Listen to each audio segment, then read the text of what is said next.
morning, Nigeria, and welcome. This is Enterprise Weekend, reaching you from Enterprise Television. I am Henry Igwebike, and we would love to start from our newspapers and just to see what we have going on there.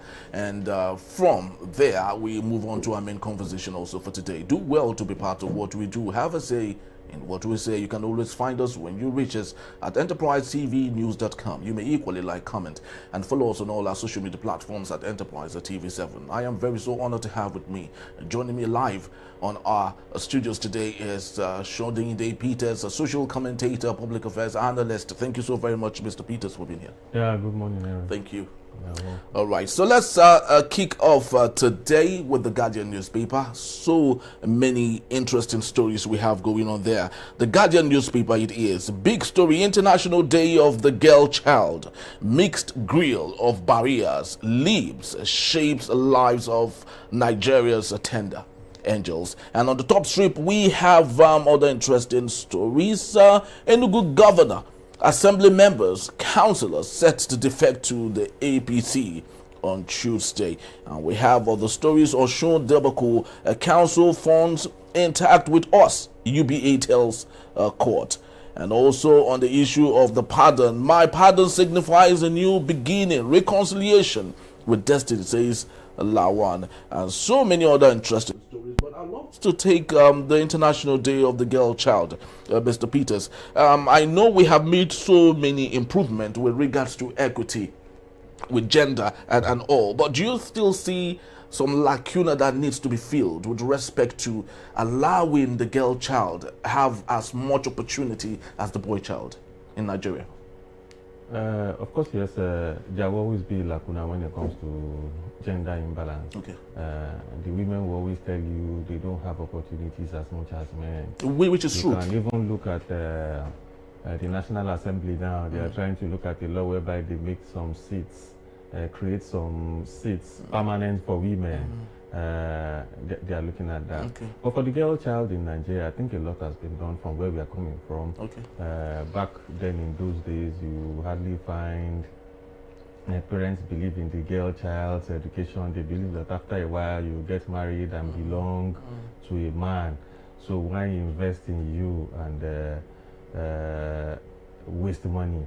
But in the last 20 years plus, we have seen, especially in the workplace, we have seen that if you don't take care, there are more women as workplaces now than you have men.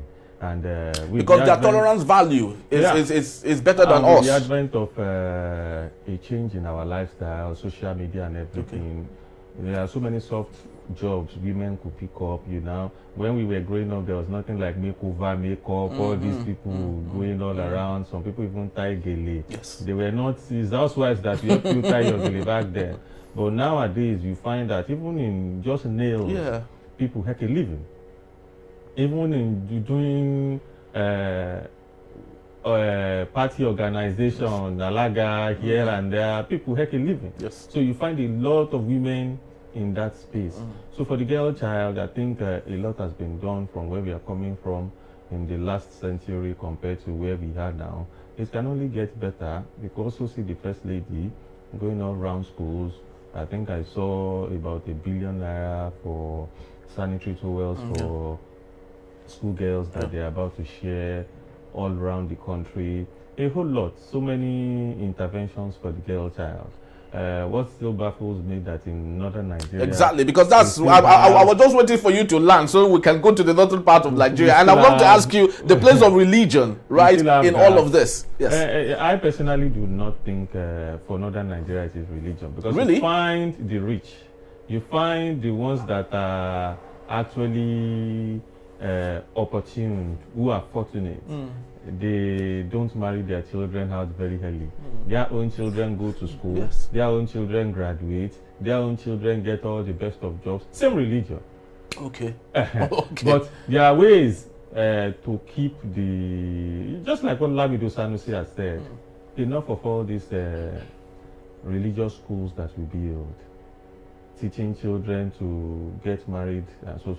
Let's build proper schools. Train your children.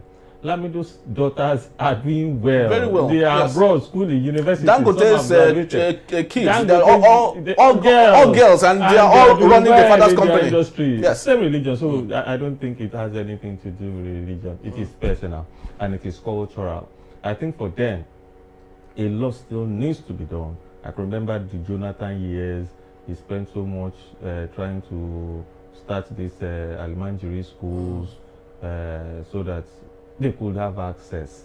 That is why it pains me anytime I remember this kidnapping of the girls. Yes, Chibok. The Chibok girls from their schools. You know, it gave so many others the impetus to think that, come, why are you sending the girls to school? After all, they will kidnap them. See the ones we sent to school. What has become of them? If you had allowed them to go and marry now, who will kidnap them? So I was still even reading some stories about people sharing their experiences about NYSC, especially in the northern Nigeria, and they were talking about how I will enter a class, almost nobody will understand my English language. By the time I try to prep people to school, all those girls, they started doing very well. They like me for who I am. I come to the next class next month, and they will tell me she has gone to get married. That's the rate at which they get their children married over there. It's something else. But I think down south here, we might not have a major issue with that, at least for basic education, which is primary, secondary. We might not have much challenge. I think for the Day of the International Girl Child, what I would just want the federal government to do is to do more for northern Nigeria. And northern elders too should wake up. The distance between the north and the south when it comes to education is about 50 years. Yes, true. So if the southern Nigeria is even backwards in terms of AI that has taken over almost all children abroad now, they can do 1001 things, and we are still trying to catch up. So what becomes of you that has not even made it a part of your policy, that whether you like it or not, it becomes a crime for your child not to at least have basic education? If you make it, you will not come tomorrow and be looking for a child that does not have O-level, that is now trying to forge certificates here and there. Make it as part of your policy. It is not impossible. You can now say, okay, maybe English language might be our barrier. Can we teach our people in our own language? Of course, in China, they don't teach their children in English. And they are super in Spain, good, they don't teach their children in English. So we can look at a holistic approach to education in Nigeria. What if we use our mother tongue? But these people must at least be educated up to secondary school level. If you now choose to go to college, if you don't want to go to college, then it becomes your own personal business. If you want to go to college, NEL fund is there. Go pick the loan and go. If you don't want to go, you will know we have tried. At least up to secondary school level. These are states whereby the government is willing to buy WAEC forms. Nobody. Yes, very true. You see a state like Zamfara, the whole WAEC students, they may not be up to 2,000. You begin to wonder, who takes over tomorrow? It is the children of the rich that has gone to school, that are not married out. But let's not forget the unwritten laws, in the northern part of Nigeria. We all know all of this are politically driven in order to garner so much population that would translate to many votes. You see, so all of this are as there. We all pretend like we don't know the reasons why these things are there. You can talk about politics when it comes to population, because when it comes to election, it helps you. But you see, population too sometimes is good. Okay. All you need is planning. I am coming from here to here. How do I cater for this new set of addition? If you look to the West now, America, Europe, and co, because they were not giving birth to children. That is why you see all this visa lottery taking exactly. Because nobody is taking over the workspace. They need people. Yes. Canada needs people. The whole Europe needs people. Come and work. Let's make money. They no longer, they have couples marry and they tell you we just have a dog. We have a cat and we are fine. Okay, we have just one child maximum. The child said they'll go drop with grandma and that's it. You see their grandparents when they do their will, they do for grandchildren. Because they know that, I don't have too many. Here we have the population. That means if you start a company today, you have over 200 million customers to buy from you already. All you need is planning for this population. I'm not saying we should not control population. We should control population, but I don't have any problem. If we look at only the political angle, we'll get our eyes off the ball. If the population is there, and the population said it is Henry we want, what is there a problem with that? Okay. Not a problem. The only thing is that Henry should deliver. So I don't want to believe that after all we have all these children, we have the population. Train them. Train them. Make it part of the policy. The money is there. Now the president has said, I've given so much money. Then let us see the effect of the money, especially in education for the girl child. Very true. Education for the girl child, very so important. It's often said that when you train a girl child, you've trained a family. And that's why I think today should be celebrated, not just rhetorically, and maybe they can't sing the national anthem, but policies should be put in place to ensure that the girl child gets the opportunity that they deserve. But let's go to the issue of the pardon. Lawan, of course, signals a new beginning, like he said, a reconciliation with destiny. Lawan, we understand the Otedola Lawan issue that got him all messed up and all. He's been forgiven. We all know President Bola Ahmed Tinubu with his style of playing politics. Everything he does from inception, May 29, 2023, has been politically driven. Not that he loves whoever it is he's granting pardon to, but he feels that this person has something to bring to the table.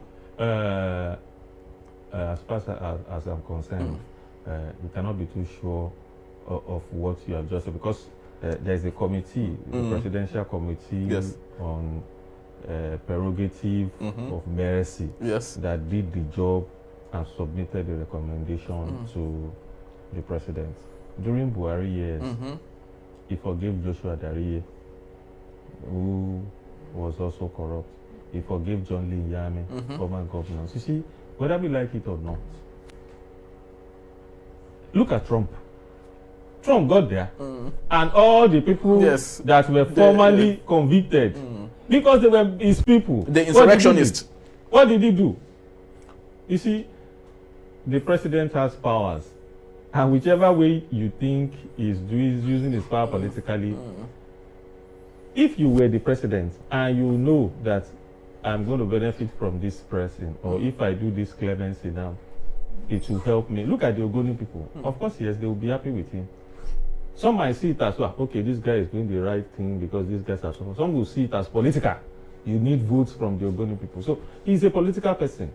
I just don't want us to see that exercise as all political, because there were so many people there that were also 875. I don't know why we single out Lawan. Yeah, because it's prominent. Others, if we could remember, are late, like Herbert Macaulay. He's no longer here with us. Farouk Lawan today, Farouk Lawan today is neither a politician nor a businessman.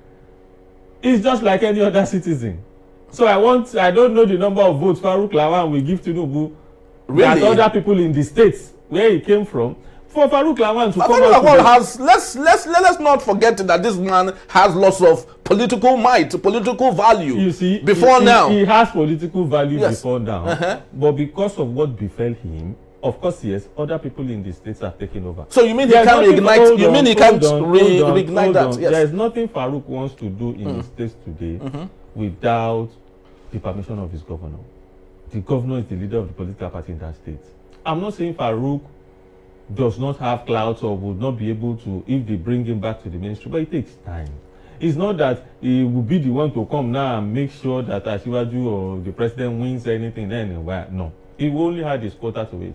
But I think very well they've been fighting for all this forgiveness for a long time. Although I just feel that the president should do more in that regard. All these people that were recommended, most likely in Nigeria, it's either you know one person or the other who will have at least put you forward. Yes.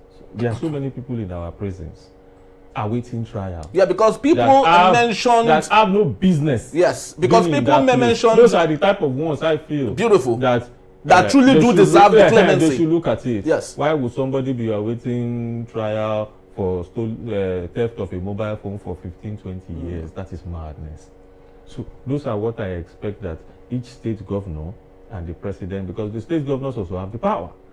There's nothing wrong in you looking at asking the chief judge in your state, let us see the profile of the people that are waiting trial.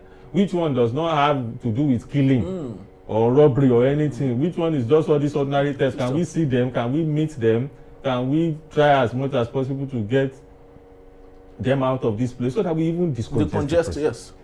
You use that particular mechanism to solve a whole lot of problems. That is where I expect more focus to be. All these ones are just by the way. I don't think we should take this serious. It's part of the presidential powers to at least give people. So, which is right, which my submission seems to be a little bit, in the right direction, because if really it was done with a human face, what you had advised now would have been human face, yes, to give the Ogoni 9.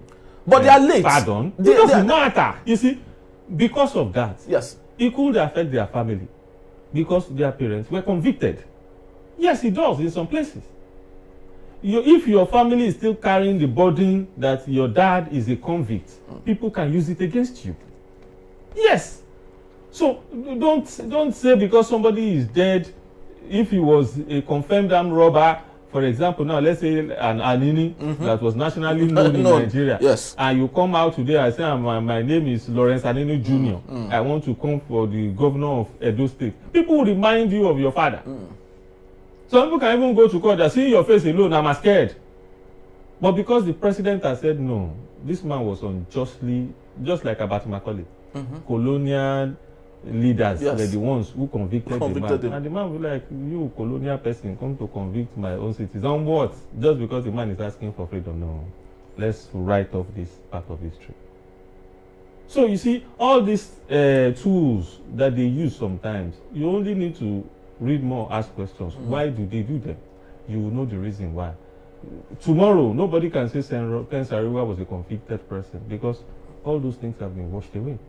It's just that in the course of doing all those things for the right set of people, you find some political people smuggle themselves inside of it and be like, okay, why would they have forgiven Dariye? Why would they have forgiven Jolly Njami? Just imagine forgiving Farouk. Just imagine Ekweremadu coming back home, yes, and asking for someone to forgive him. Ekweremadu is not even convicted here. No, of course, he's convicted there. Ibori was equally convicted over there, but he's been given that clemency. Thank you. So what we are saying is, when they come and queue. When they queue, they lobby the government. When the government is doing a big exercise, they come and do what? Even in this last one, as the president did, you could see a guy that's been convicted for drug offenses, yes, has spent about 15 years, also freed.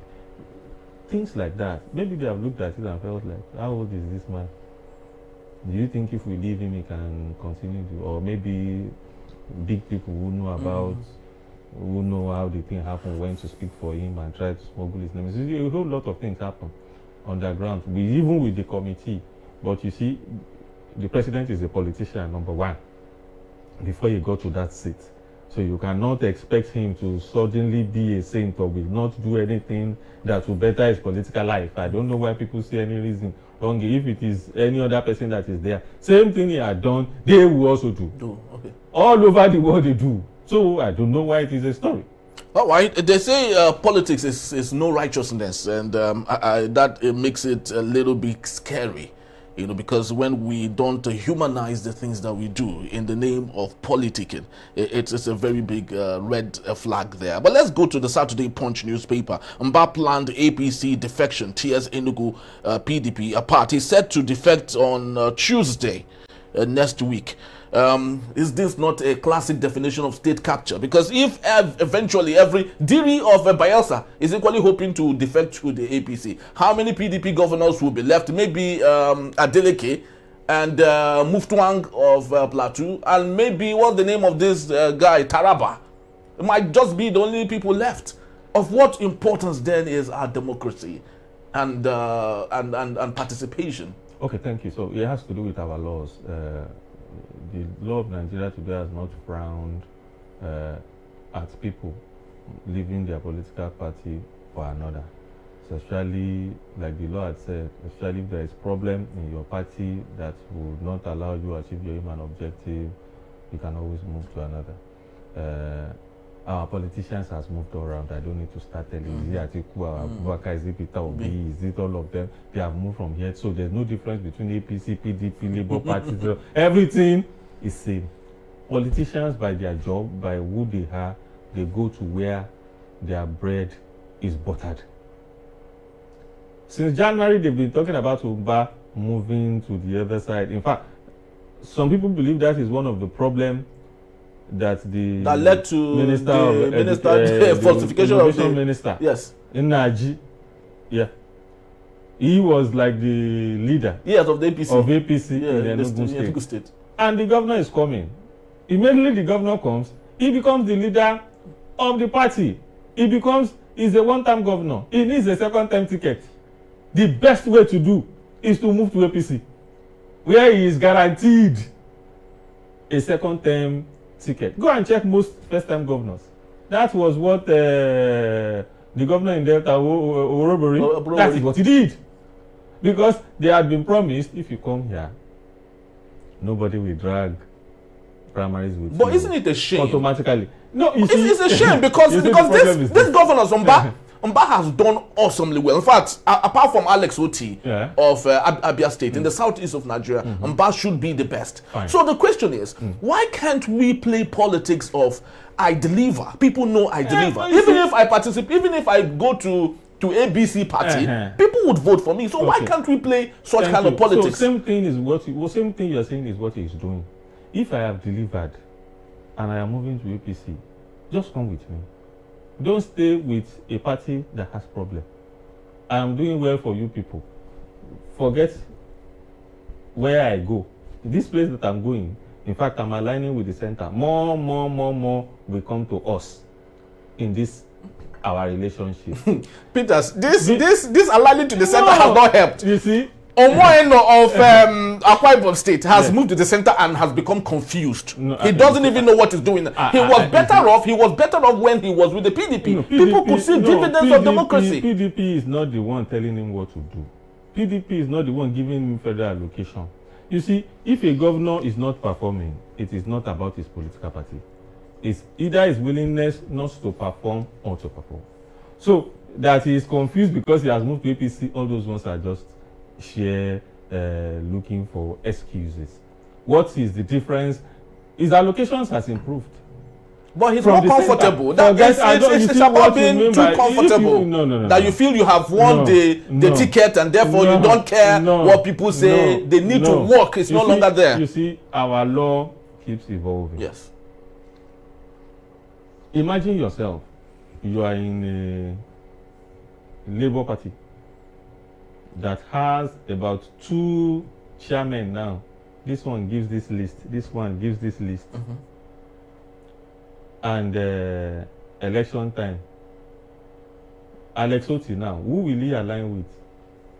Is it with Nenadi Usman or with what's this Doman's name? Yes, the barrister, popular chairman. Yes. So let us imagine he makes a mistake and align with Nenadi. And they come and say, sorry, we don't know Nenadi. Everything this other man has done is the right thing, because as far as your policy is concerned, this is the party chairman that we know. You know, that same thing happened to APC in Rivers State and in Zamfara. Okay, that they didn't feel the candidate. Yeah. The court has seen that there may be problem.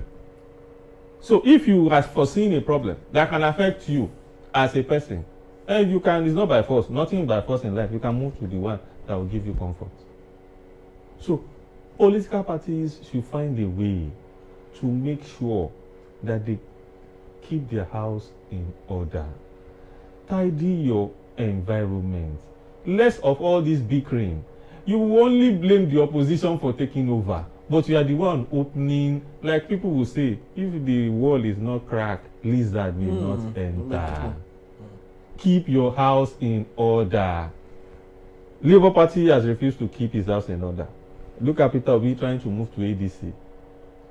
Last week, Atiku came out and said, I will be in that primaries. I will contest. If anybody beats me, fine. but that I will not contest.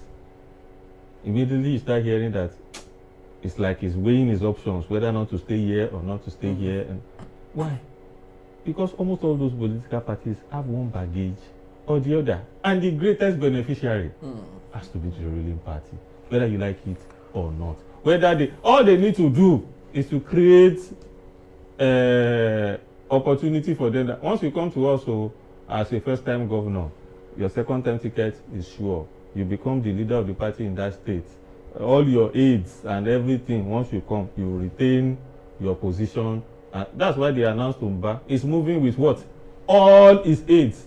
And they take over the structure of the party. So whoever who has been the leader will have to do what?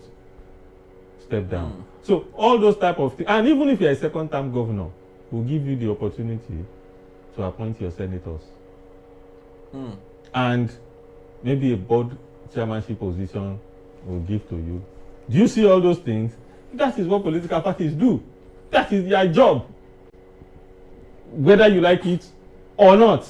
Because even if it were the opposition that is there, same thing they will do. Well, unfortunately, currently we are being mocked right now by other democracies. Ghanaians are really, if you go to social media, they are really mocking us and saying, fine. yes, they are mocking us with the fact that Nigeria is one people ruling Nigeria. I wonder, is Ghana any better? Well, their political party are more structured when it comes to political participation and relevance. Ghana is far better than us. Ghana of a population of. We're not talking about population. We're talking about political integrity. Ghana of a population of maybe 30 to 40 million people. Talking to a Nigeria of over 230 million. You 30 million. They had independence before us, so they are like our senior brothers. You 30, 40 million. You are unable to even arrange your country. You are still owing Nigeria power, electricity, whatever. You are here trying to advise. I understand. Yes. You might have a very small economy. You are able to manage your policies and co. But it's not as if they're any better. I'm not saying Nigeria is the best, but we don't have our problem. But not a country like Ghana. The Ghana cannot be telling us about. But some of them even come to learn from our INEC. From Mahmoud, allegedly. But of course, they come to learn from us. But their IREV and the beavers work. Ours here do not work sometimes. Yes. Fine. Fine. But just like the law, our law here, anytime people mention that, I will tell them that IREV was a creation of INEC. Yes. It was not backed by law.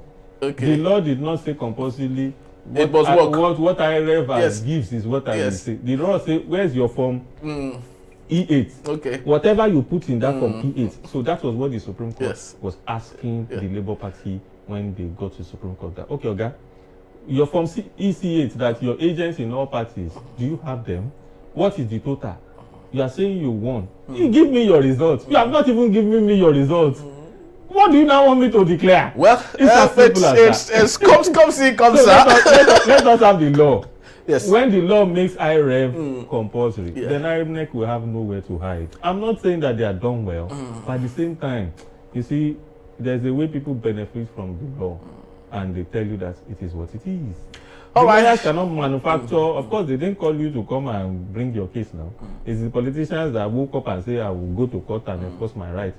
And the law will look at, okay, what did I write? In this law, did we say IREV compulsorily must be what we will use? If we didn't say that, then bring manual paper that we've been using now.